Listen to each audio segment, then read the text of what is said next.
Bismillahirrahmanirrahim. Assalamualaikum warahmatullahi ta'ala wabarakatuh.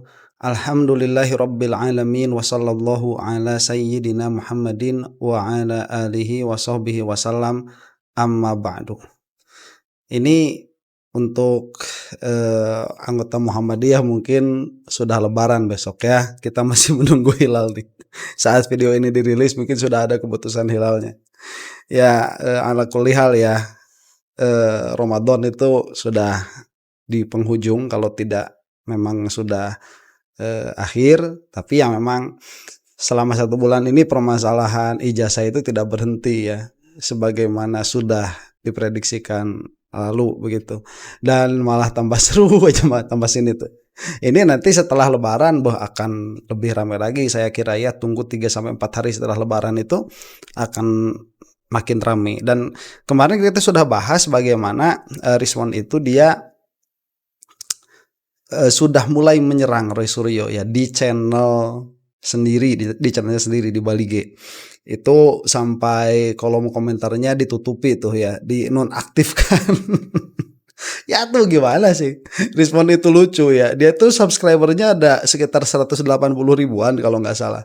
Dia tuh harusnya sadar bahwa subscriber dia itu kebanyakan yang anti Jokowi. Lah kemudian ngomong di di channelnya sendiri menyerang Roy Suryo ya apa? Itu malah videonya kalau nggak salah ya di tempat aslinya sama di channel saya ini masih banyak ada channel saya yang nonton itu. Aduh, Rizwan mah ada-ada aja. Mending bikin channel YouTube baru ya, Rizwan versi termul lah begitu. Itu insya Allah bakal agak naik lah. Jadi algoritmanya kan mainnya berbeda. Kalau nyerang Roy Suryo di channel Bali G ya. Itu mah Rizwan tuh nggak mikir apa ya. Aduh, ya begitulah. Dan kita sudah bahas juga kemarin ya bahwa Rizwan itu serangan terhadap Roy Suryo-nya itu lemah sekali, sangat mentah sekali. Dan dia itu lupa sebetulnya bahwa yang dia hadapi itu bukan Roy Suryo seorang, yang harus dihadapi itu banyak. Bagaimana kita melihat beberapa waktu yang lalu ya, sebelum Ramadan, orang-orang hebat itu betapa datang ke Polda Metro misalkan untuk berkenan menjadi saksi bahwa yang dilakukan oleh ketiga orang ini, termasuk Rizwan saat itu, adalah sebuah penelitian begitu. Dan ada satu orang yang memang menarik untuk dibahas, selalu menarik untuk dibahas, yaitu Pak Ugroseno ya, karena di tengah ketidakpercayaan terhadap kepolisian begitu, masih ada pensiunan polisi yang perkataannya masih bisa kita nikmati lah begitu ya, masih bisa kita dengarkan. Dan Rizwan itu lupa bahwa salah satu yang harus dihadapi ini Pak Ugro ini. Sepertinya nanti besok lusa ya, kalau sampai Rizwan memang berani datang ke acara seperti Rakyat Bersuara misalkan, kemudian ada Pak Ugro di situ, kemudian Pak Ugro berbicara, wah Rizwan bakalan lenyap lah seperti itu gitu ya. Bakalan bisa ngomong. Nih kita akan saksikan perbincangannya bagaimana Pak Ugroseno ini membahas tentang RJ-nya Rizwan ya. Memang belum RJ-nya tapi membahas akan isu itu. Masih ada Farhad Abbas, ini acara yang saat itu ya, yang kemarin. Kita saksikan saja. Di saat break saya mendengar dari Pak Ugro menyatakan bahwa RJ, Restoratif Justice, yang diajukan itu tidak sah karena ada tekanan. Saya tertarik untuk menanyakan itu. Tekanan apa ini maksud? Saya berikan kesempatan pada Pak Ugro. Maksudnya apa Pak, ada tekanan? Iya, Restoratif Justice atau keadilan restoratif ini itu diatur dalam pasal 79 sampai 84 Hukum Acara Pidana Undang-Undang Nomor 20 Tahun 2025 ya. Itu khusus untuk kaitan penyidikan atau penyelidikan. Ya. Jadi pelaksanaan RJ ini seharusnya penyidikan itu sudah mendekati lengkap atau katakan lengkap. Dalam posisi semua tidak ada tekanan, apakah itu wajib lapor, apalagi penahanan. Wajib lapor pun sebetulnya mereka tidak pernah ditahan. Kenapa harus ada wajib lapor? Ini yang saya sikapi loh ya. Kalau biasanya dulu ditahan dulu 1 hari 2 hari, diajukan penangguhan, baru dibuat wajib lapor. Oke. Ya, itu aturan untuk wajib lapor. Yang berikutnya, baik, ini fakta hukum baru ya. Bukan opini hukum, ini fakta hukum. meskipun bukan di persidangan, ini fakta hukum baru, ketidakbiasaan. Jadi biasanya kalau orang itu mau disuruh wajib lapor, dia ditahan dulu. Nah, karena memang misalkan dianggap dia itu bisa kooperatif, maka dilepaskan saja karena tidak ada keuntungan bagi penyidik untuk menahan, tapi dia wajib lapor. Tapi ini ada wajib lapor. Nah, ini sebagai tekanan ya dari kepolisian. Saya bukan sepakat ya. Ya, maksudnya saya sepakat. Dalam pengertian bukan saya sepakat itu ya, ini adalah informasi ya. Saya bukan dalam keadaan saya setuju. Bukan dalam keadaan itu. Ini informasi baru bahwa demikianlah adanya. Ini adalah tekanan kepada RRT dari pihak kepolisian, mungkin melalui perintahnya Jokowi. Ya, itu udah itulah mafia itu. Pencekalan. Pasalnya 310, 311 plus Undang-Undang ITE. Ya kan? Nah, ini kenapa ada pencekalan? Itu semua bentuk tekanan. Nah, ini menurut pasal 81 KUHP ini, sebetulnya kalau mau saya baca pasal 18.1 ayat 2 ya, mekanisme keadilan restoratif sebagaimana dimaksud pada ayat 1 di atas dilakukan tanpa tekanan paksaan, intimidasi, tipu daya, ancaman kekerasan, penyiksaan, dan tindakan yang merendahkan kemanusiaan terhadap tersangka, terdakwa, korban, dan atau keluarganya. Sebentar Pak, tapi kalau ada pencegahan atau pencekalan tadi ya, dan seterusnya, itu kan bagian dari tindakan subjektivitas penyidik, artinya wajar dilakukan. Ya. Kenapa itu disebut sebagai tekanan yang kemudian bisa membatalkan RJ? Ya, begini, RJ itu harus posisi kan masih murni. Masih posisi, katakanlah kalau pertandingan bisa 1-1, bisa 0-0. Ya, jadi benar-benar masih murni. Nah, kemudian pengajuan RJ ini, kadang-kadang saya lihat di sini, Pak Jokowi juga bicara di video ya. Ya, saya sudah memaafkan. Nanti akan saya beritahu penasihat hukum, akan disampaikan kepada penyidik untuk mengadakan RJ. Nah, yang benar nih RJ dulu atau permaafan dulu? Karena permaafan bagian dari RJ. Kebalik gitu loh. Jadi kalau dikatakan sudah dimaafkan nanti RJ-nya baru ditangani. Tidak bisa. Harus ada konsep RJ. Nah kemudian RJ ini harus dilakukan pemaafan ya. Namanya apa? Kesepakatan pihak ini harus dilakukan di depan penyidik. Di kantor polisi. Bukan di rumah Pak Jokowi. Baik. Nggak bisa itu. Ini betul. Kenapa? Sebentar, ini berulang-ulang ya dikatakan oleh Pak Ugroseno. Karena memang aturannya demikian adanya. Coba, jadi apa hukum di kita itu kalau sebuah, kita katakan ini apa ya, sebuah hukum acara turunan dari mediasi. Jadi kalau di dalam hukum acara perdata ini kan biasanya mediasi itu hal yang seperti ini. Misalkan di dalam pernikahan misalkan, atau di dalam gugatan pailit atau kerugian dan lain sebagainya. Ini kan suka ada mediasi. Diturunkan tuh kemana? Ke pidana, yang mana seharusnya kan secara prinsip pidana itu tidak ada restoratif justice seharusnya. Tetapi melihat dari kebutuhan masyarakat, melihat dari kultur hukum yang ada di Indonesia, maka itu dibutuhkan, dimasukkanlah ke dalam undang-undang. Nah, seharusnya ini kan terjadi di pihak yang memang menjadi penegak hukum. Dalam hal ini belum bisa masuk ke kejaksaan karena belum di kejaksaan kan. Kalau di kejaksaan berarti sudah dilimpahkan nanti. Belum di persidangan. Kalau di persidangan namanya bukan restoratif justice. Ini sebelum masuk ke kejaksaan, sebelum masuk ke ke pengadilan begitu. Jadi kalau misalkan ini kan sudah katakanlah dia itu sudah ditersangkakan, berarti kan posisinya kepolisian itu sudah jelas. Ini menjadi tersangka begitu. Nah kemudian posisi yang bisa memberikan restoratif justice itu siapa? Nah inilah yang kita butuh ahli hukum. Di antaranya Pak Ugroseno yang malang melintang menjadi wakil Kapolri begitu. Ini menjelaskan itu tidak benar jalan seperti itu. Nah, dan apakah ini kan substansi permasalahan? Saya bilang ini substansi permasalahan. Apakah permasalahan seperti ini menjadi perhatian bagi para termul? Ya, enggak, dan mereka mah enggak mau berpikir begitu. Mereka mah udah jalan aja terus mereka itu. Mereka itu pelanggaran-pelanggaran seperti ini yang terjadi di dalam kasus ijazahnya Jokowi. Mereka tidak mau membahas itu sama sekali karena udah ketahuan mereka itu salah. Makanya para termul itu tidak pernah berhenti membahas, tidak pernah selesai, tidak pernah tuntas membahas satu permasalahan substansial. Enggak pernah selesai mereka itu. Karena bakal selalu kalah. Nah, waktunya hanya 7 hari. Lebih dari 7 hari tidak bisa. Nah, setelah 7 hari ada kesepakatan. Surat kesepakatan ini ditandatangani berdua, ditandatangani juga oleh para penyidik.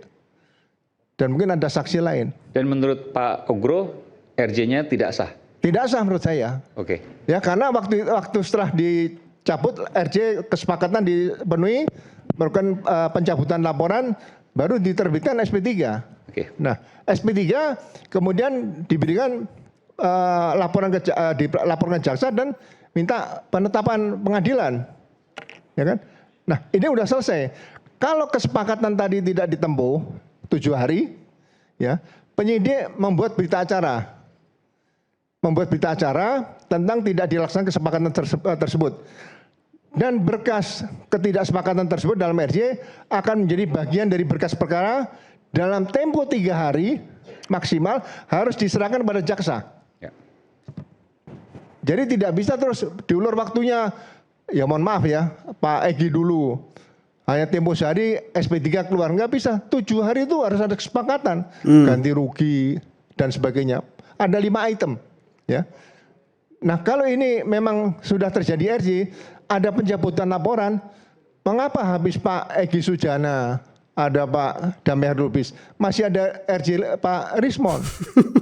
Harusnya sudah dilakukan pencabutan perkara sejak Pak Egy Sujana. Semuanya maksudnya? Semuanya. Termasuk Mas Roy? Ya, jadi kalau RJ 8 terlapor, kemudian ada Pak Jokowi, berarti yang di depan penyidik ada 9, disaksikan ahli saksi. Oh, nggak bisa satu persatu? Nggak bisa. Satu persatu nggak bisa. Dasarnya? Mohon maaf. Baik, sebentar. Ini juga konsisten dilaksanakan oleh Pak Ugro Seno ya. Dan kita menjadi melihat seperti ini. Ini si Ade Termul pada ngomongnya nggak tahu lah nanti bakal ngomong apa dia ya. Cuman kita kan akhirnya menjadi melihat gara-gara memang kepolisian ini tidak jelas di dalam melakukan restoratif justice ini bukan seperti restoratif justice, ini seperti mempreteli kekuatan yang menyerang Jokowi. Itu yang nampak, yang akhirnya terlihat di publik minimalnya lah, meskipun kita itu mau husnuzon lah begitu ya sama kepolisian. Oh, polisi nggak seperti itu, alah ya saya mah udah nggak, udah sama polisi Polda Metro ya. Polisi Polda Metro itu amit-amit, ya Allah, ya amit-amit. Itu apa, udah nggak jelas cara kerjanya mereka itu, nggak jelas cara kerjanya mereka itu. Si orang-orang yang terlibat di dalam kasus Jokowi ini udah nggak jelas. Makanya tidak ada kejelasan hukum, tidak ada kepastian hukum bagi Roy Suryo, tidak ada kepastian hukum bagi Dr. Tifa, sampai sekarang tidak ada kepastian hukum untuk Rismon. Terus saja digrogot itu kekuatan-kekuatan yang menentang Jokowi. Pada akhirnya kan itu yang terlihat. Jadi kepolisian ini itu sudah berkoordinasi dengan pihak Jokowi untuk melunturkan orang-orang yang berjuang di dalam permasalahan ijazah Jokowi. Itu pada akhirnya yang terlihat. Nah, apakah gimana sih Termul bakal ngomongnya ya? Kita lihat saja nih. Pak Ugro, dasarnya bahwa itu tidak bisa dilakukan RJ satu persatu? Dasarnya? Iya, dasarnya. Nggak ada kalau satu persatu. Iya, maksudnya dasarnya menjelaskan bahwa tidak boleh satu persatu itu dari mana, Pak? Kan ini pemulihan keadaan seperti semula, seolah tidak ada peristiwa. Jadi dilaporkan 8 orang. Terus diantri satu persatu RJ, nggak bisa. RJ itu setelah... Iya, dasarnya maksudnya dasar hukumnya gitu. Pasal 79 sampai 84 Pak Kuhap, coba baca. Ini saya ada nih. Ya, tolong dibacakan, Pak. Poin mana paling penting? Hah? Poin mana yang paling penting untuk bisa menjelaskan bahwa nggak bisa satu persatu, harus semuanya? Loh, ini kan semuanya kan terlapornya 8. Iya. Di sini tidak disebutkan satu persatu.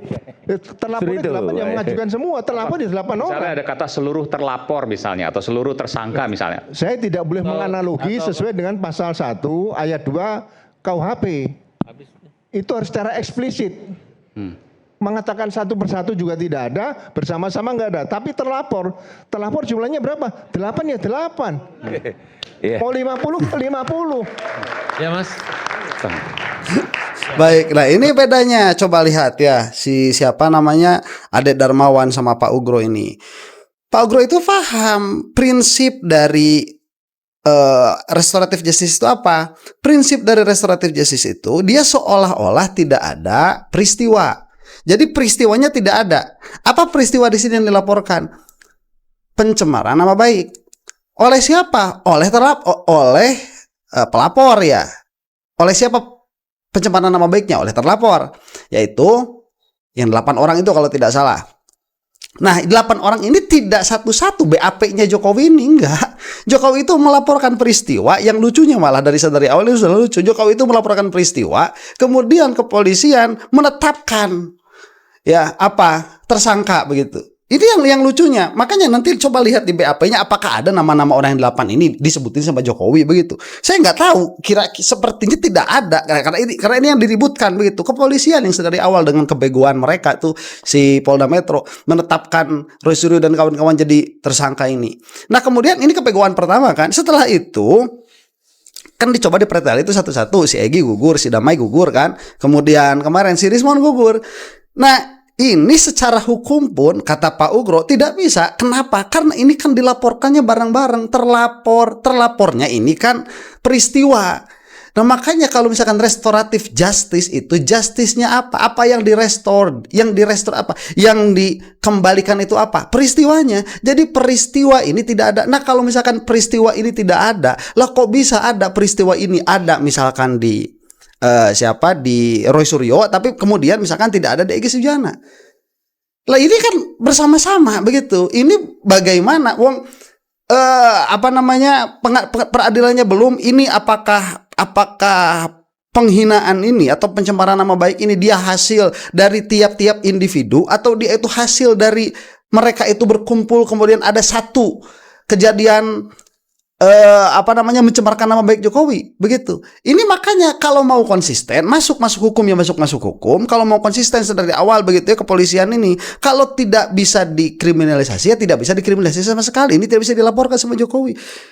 Kalau si Polda Metro pada gak konsisten, dia maunya apa? Ngikut sama permainannya Jokowi itu. Jokowi laporin ada pencemaran nama baik, ambil. Jokowi bilang jangan dulu masuk ke pengadilan, enggak dulu. Jokowi bilang yang ini bebaskan. Masa hukum mau seperti ini? Ini menjijikannya Indonesia di bawah kuasanya keluarga si Jokowi. Ini menjijikannya Indonesia tuh di sini. Saya kesel begitu ya. Kita ini masyarakat kok harus taat sama hukum itu. Ini kayak katanya pemimpinnya, katanya negarawan, hukum kok diacak-acak seperti ini. Sama begonya sama si Polda Metro itu, ya sama tololnya. Kalau kita ini jangan terlalu mempersulit yang hal-hal yang sifatnya simpel. Lebih dekat lagi. Ya. Si Farhan. Memang malam ini nih biasanya kami lawan kita berat-berat gitu. 3 lawan Rismon sendiri gitu. Malam ini saya cukup terbantu dengan semua dan pendukung semua pada ngelawan Rismon gitu. Jadi terima kasih ya. Artinya kalian udah membantu Farhad Abbas jadi nggak terlalu capek. Jadi saya nggak terlalu galak-galak. Nah, ini mau saya tambahkan dulu satu Mas Aiman. Oke. Saya baca entar. Oke, satu kali. Oke. Gini. Baca apa? Saya boleh Ini kan bacakan. Yang mana? Ini yang tadi yang pasal 81 kan. Yang tidak boleh satu persatu misalnya. Oh, tidak ada sebutan seperti terlapor. Atau tidak boleh bersama-sama, harus bersama-sama. Loh ya terlapor Mas. Terlapor itu berarti kan 8 orang. Harus semuanya itu. Iya. Mana kata-katanya Pak? Katakan tidak terlapor kan 8 orang bukan satu orang. Yang mana Pak? Dibacakan. Saya udah paham. Iya. Permohonan yang diajukan oleh pelaku tindakan pidana, ya kan? Tersangka, terdakwa atau keluarganya dan atau korban tindak pidana atau keluarganya atau penawaran dari penyelidikan, penyidikan, penuntut umum atau kepada korban dan tersangka. Iya. Semuanya dipanggil. Kalau ngajukan JRC ya jangan Tersangka itu satu-satu. masing-masing Pak Ugro. Oke. Nggak bisa. Ini berdiri sendiri Pak. Ya. Oke. Nah itu tadi RC ya. Ini pemahaman kembali kepada buat tafsir. Ini Baik, sebentar ini for your information aja ya. Dulu itu pernah kan kasusnya Al Eldul tuh waktu nabrak itu kebetulan yang apa namanya, yang ditabraknya itu salah satu yang wafatnya itu orang Garut, tetangga saya, kebetulan salah satunya itu Ahmad Dhani datang, itu RJ betul, itu RJ betul, karena kan ini sebetulnya masalahnya pidana ya, anak kecil, kemudian ada kelalaian dari orang tuanya membawa mobil, kemudian kecelakaan sampai menewaskan beberapa orang, ini kan kelalaian itu pidana. Tetapi restoratif justice itu ini yang disebut apa namanya, ini yang disebut kebutuhan masyarakat Indonesia, meskipun dulu tidak tertuliskan secara real saat itu ya, saat kasusnya Ahmad Dhani itu nggak ada sampai ribut, ini kan harusnya di penjara. Tapi memang orang-orang yang menjadi korban ikhlas begitu ya. Ini kan negara kita seperti itu, kita negara beragama, kita tahu itu adalah takdir dari Allah Subhanahu Wa Taala dan lain sebagainya. Pada akhirnya lebih menerima itu dan memaafkan, semuanya dimaafkan. Tidak ada satupun yang yang menuntut. Jadi kan nggak bisa begini, ini 7 orang misalkan korban ya, kemudian tersangkanya kan 1 nih saat itu, siapa, atau 2 malah, kalau L apa Abdul lupa saya ya, yang menjadi permasalahan nanti kan Ahmad Dhani karena atas kelalaian itu. Ini kan nggak bisa, RJ ini mau apa ya, RJ ini mau dilakukan atau tidak. Kalau mau dilakukan berarti semuanya ini dalam hal ini yang menuntut ya, itu mendapatkan kompensasi semua dari Ahmad Dhani. Kalau tidak, kalau peristiwa, berarti kan peristiwa dianggap tidak ada begitu. Makanya semuanya tidak bisa lagi menuntut siapa ini Ahmad Dhani karena sudah diberikan kompensasi serido orang-orang yang menjadi korban begitu ya. Kan nggak bisa nanti misalkan 7 orang nih yang menjadi korban, yang 6 dikasih, yang 1 tetap nuntut, ya nggak bisa. Itu tidak akan terjadi. Makanya yang 7 orang ini biar berembuk dulu kan. Misalkan yang korban itu 7 orang berembuk dulu. Ini gimana, apakah kita mau menerima restoratif justice ini? Kalau tidak, kalau misalkan kesepakatannya tidak, ya restoratif justice ini tidak akan terjadi. Karena ini kan peristiwa begitu. Sama, ini harusnya kan kalau ada restoratif justice, nih Jokowi menawarkan restoratif justice. Yang 8 orang ini kan berembuk begitu. Ih gimana ya ini? Apakah ini kita akan menerima itu? Ini kan dilaporkan satu peristiwa. Peristiwa pencemaran nama baik. Kalau misalkan mereka tidak setuju, ya sudah. Begitu, berarti ini lanjut. Kalau misalkan mereka setuju, ya sudah, berarti semuanya selesai. Nah, kalau terjadi mereka dissenting opinion, yang satu mau misalkan yang satu tidak, ini tidak bisa dipecah. Kenapa? Karena laporannya satu. Begitu. Jadi pada akhirnya nanti mana? Ya lanjut. Kalau misalkan mereka itu dissenting opinion, lah kok pada akhirnya mereka itu tidak mau, saya ini tidak akan mencabut perkataan saya, misalkan seperti itu. Dan ini laporannya satu. Berbeda kalau misalkan laporannya nanti 8, dijadikan laporannya 8, BAP-nya 8. Baru masalahnya itu berarti ada 8 peristiwa. Ini yang harus dilihat terlapornya. Makanya bahasanya terlapor, itu terlapornya itu 8 orang. Supaya nanti nggak saya kedua kali gini. Kemudian pelaporan tekanan satu lagi terhadap Rismon. Oke. Ada tadi dugaan dia kaitan dengan kuliahnya di Yamaguchi. Ya. Kemudian ada dugaan surat kematian tadi. Oke. Seharusnya ini dilaporkan di Polda Yamaguchi. Noh kan? Oh. Bukan di Polda Metro Jaya. Betul. Nggak bisa Pak itu di sini. Nggak bisa, TKP-nya di sana. Digunakan di sana. Nah itu. Nah mudah-mudahan nanti surat laporan di Polda Metro segera dikirim ke Polda Yamaguchi. Oke. Ya. Jadi kalau diproses di sini menurut Anda itu cacat hukum? TKP di sana, di Jepang sana Pak. Betul. Nah ini juga sering-sering saya katakan, hukum di Indonesia itu nggak seberat fikih kok ya. Kami itu kalau udah bisa fikih, hukum di Indonesia itu gampang, mudah untuk dipahami. Lokus deliktinya, lokasi terjadinya ini di Jepang.